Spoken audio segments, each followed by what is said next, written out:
soyez les bienvenus sur ma chaîne et merci de me rejoindre pour ce nouveau tutoriel bon plan et astuces. Donc pour être sûr d'être notifié des nouveautés, assurez-vous de cliquer sur la petite cloche en bas de la vidéo. Aujourd'hui, je vous propose de convertir des fichiers images du type JPEG, GIF, PNG vers le format SVG. Nous allons donc commencer par ouvrir le logiciel Inkscape. Par la suite, vous allez aller à Fichier, Importer, afin de pouvoir importer l'image à convertir. Une fois que c'est fait, vous allez voir apparaître une boîte de dialogue. Donc pour ma part, comme il s'agit d'un format GIF, donc on me dit que je suis sur le point d'apporter une image matricielle GIF. Donc je clique sur Résolution et sur Bloc. Ensuite, je clique sur... Je vais donc fermer le petit cadenas pour pouvoir la redimensionner. Et là, comme ça, elle a gardé les bonnes proportions. Donc cette image-là, je vais devoir y faire quelques modifications avant de pouvoir la convertir en SVG. Donc tout d'abord, je dois la sélectionner. Donc il suffit de cliquer ici. Voilà, l'image est sélectionnée.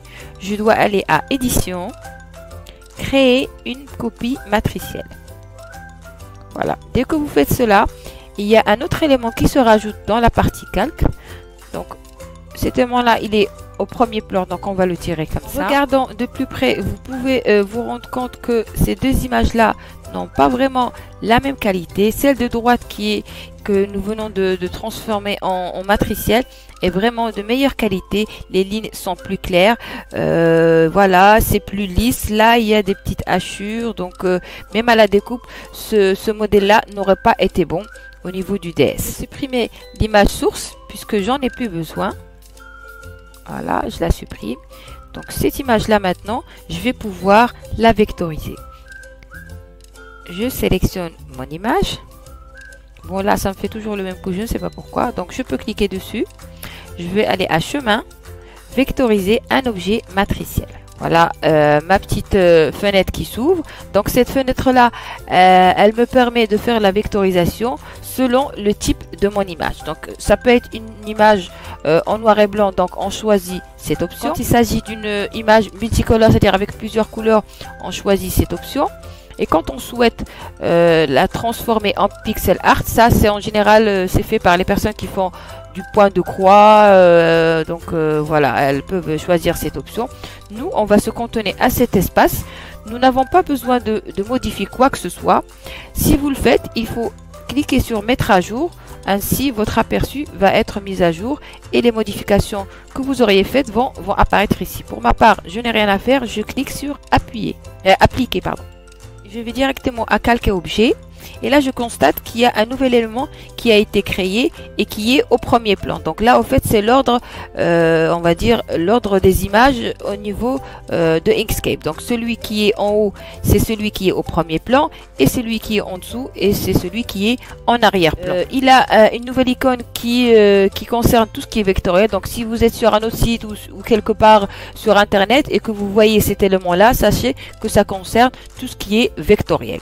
Et là, l'image, par contre, elle a une icône normale, comme les icônes qu'on peut voir sur les PNG et les JPEG. Donc, je vais récupérer mon chemin ou mon image vectorisée.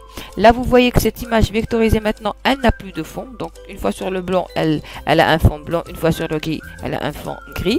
Contrairement à celle-là, qui a un fond blanc, même si on la place ailleurs. Donc, on va la mettre de côté. Maintenant, je vais créer un rectangle tout autour.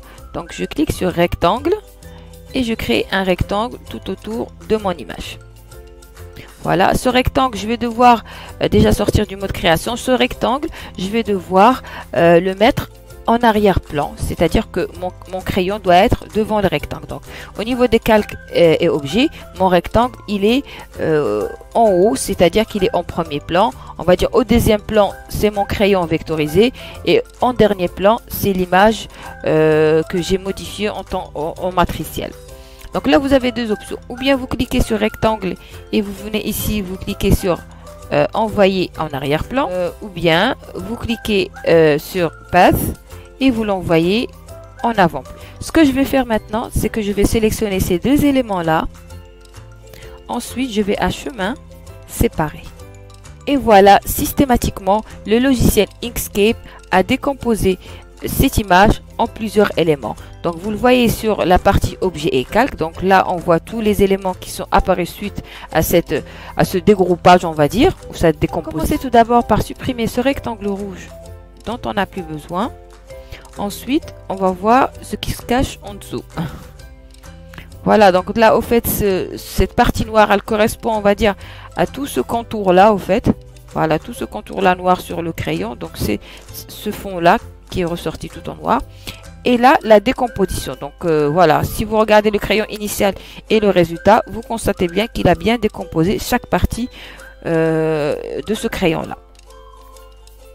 On va rajouter des couleurs à chaque élément. Comme ça, vous pourrez voir que vraiment, c'est des éléments séparés. Voilà, par exemple celui-là. Moi, ce que je vais faire, ce que j'aimerais bien faire, objet, fond et contour. Une fois c'est fait, par exemple cet élément là, je veux qu'il ait la même couleur, je vais le sélectionner et je vais prendre la petite pipette qui est là et je clique sur la couleur que je souhaite. Donc si je me mets au niveau du noir, voilà, le petit échantillon devient noir. Si je me mets au niveau d'une autre couleur, a priori ce rose, ça devient rose. Et voilà, j'ai eu la couleur que je souhaitais. Là je vais partir, vous connaissez mon grand amour pour le rose, donc je vais rester fidèle à ma réputation. Ensuite, là, je vais opter peut-être pour quelque chose d'un peu plus sombre. D'un peu plus sombre. Là, je vais mettre peut-être du jaune. Et là, aussi. Donc, je vais prendre la petite pipette aussi pour vous remontrer. Donc là, c'est rouge. Là, c'est dans ce rose. Paf. Voilà. Moi, je veux du jaune. Et voilà, systématiquement, il prend. Je peux grouper tous ces éléments-là afin qu'ils ne s'éparpillent pas. Voilà, pour que, comme ça, si je veux les déplacer, ils sont dans l'ensemble et ils ne perdent pas leur position.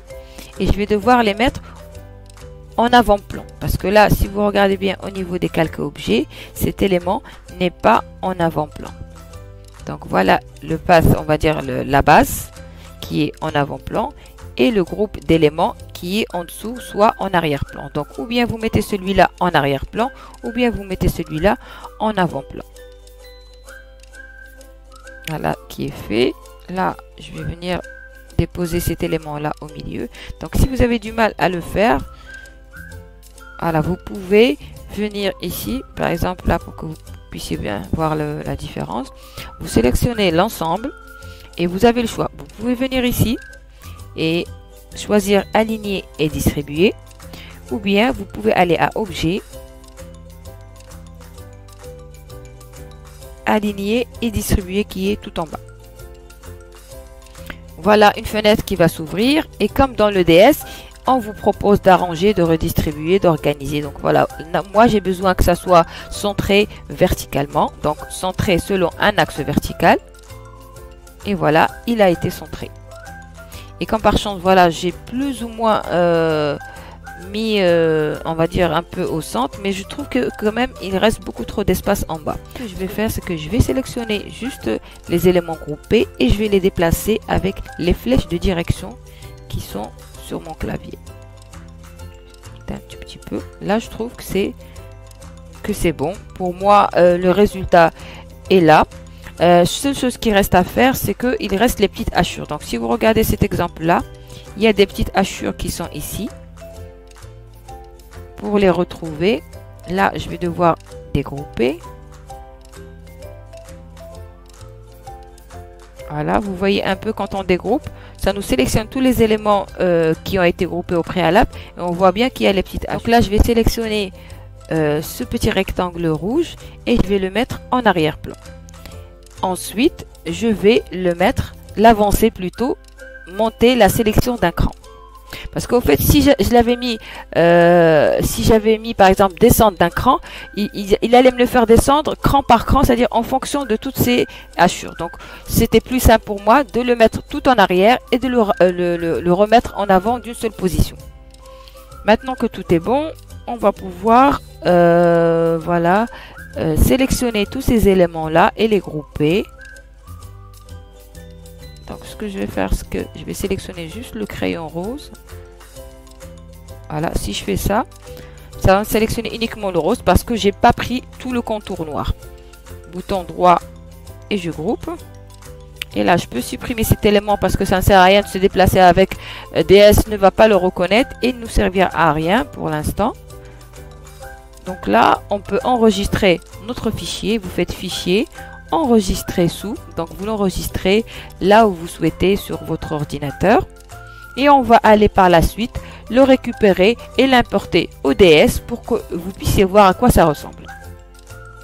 Une fois que vous avez importé votre fichier, voilà comment il apparaît. Comme c'est un fichier SVG, donc le DS va pas vous demander ou bien vous proposer de le nettoyer ou de le modifier avant de pouvoir le télécharger. Là, vous pouvez juste le télécharger comme ça.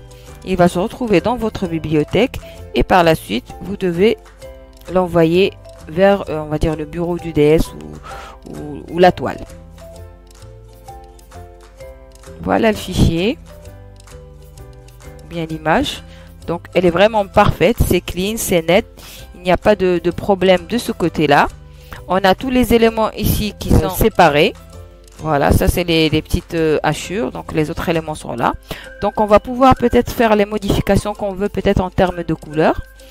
Par exemple cet élément-là, moi j'aimerais bien peut-être le changer, j'aime pas trop.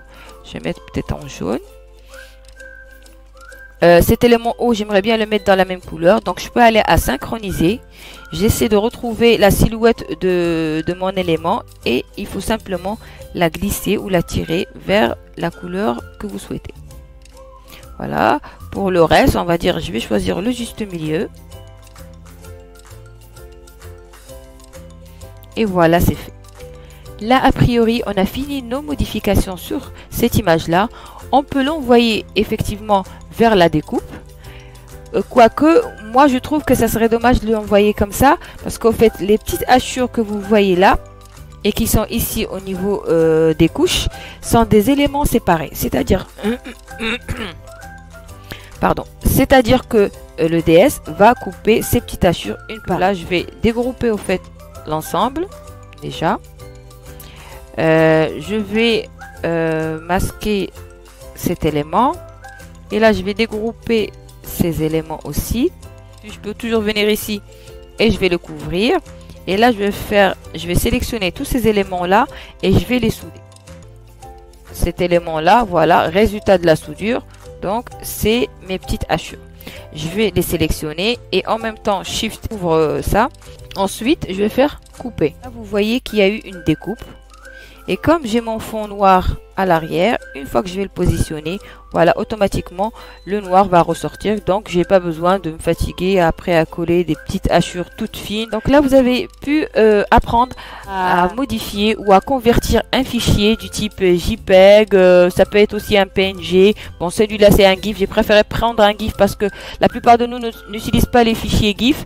Donc, je voulais juste vous montrer qu'avec les fichiers GIF aussi, on peut faire des choses sur le DS. Donc là, il a été modifié en SVG. Et là, vous pouvez vraiment le lancer en découpe clairement. On va même le faire pour que vous ayez un aperçu.